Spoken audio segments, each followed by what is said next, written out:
কচুয়ায় বীর মুক্তিযোদ্ধাগণ সংবর্ধনা দিয়েছেন নবনির্বাচিত উপজেলা চেয়ারম্যান ও 2 জন ভাইস চেয়ারম্যানকে। শনিবার সকালে উপজেলা মুক্তিযোদ্ধা কমপ্লেক্সে উপজেলা নির্বাহী অফিসার রাখি ব্যানার্জি এর সভাপতিত্বে এ সংবর্ধনা সভায় প্রধান অতিথি ছিলেন উপজেলা চেয়ারম্যান মোহাম্মদ মেহেদী হাসান বাবু। বিশেষ অতিথি ছিলেন উপজেলা ভাইস চেয়ারম্যান শেখ সুমন, মহিলা ভাইস চেয়ারম্যান হনুফা খাতুন, জেলা পরিষদের সদস্য শেখ মনিরুজ্জামান ঝুমুর, কচুয়া প্রেস ক্লাবের সভাপতি খোন্দকার নিয়াজ ইকবাল, থানার ওসি তদন্ত দেবাশিস মণ্ডল, সাবেক ডেপুটি কমান্ডার শিকদার হাবিবুর রহমান।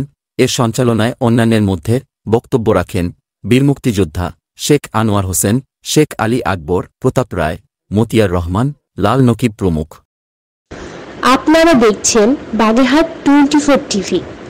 সব খবর পেতে আমাদের সাথে যুক্ত থাকুন। সাবস্ক্রাইব করে আপনার প্রিয় পছন্দের চ্যানেলটির সাথে থাকুন।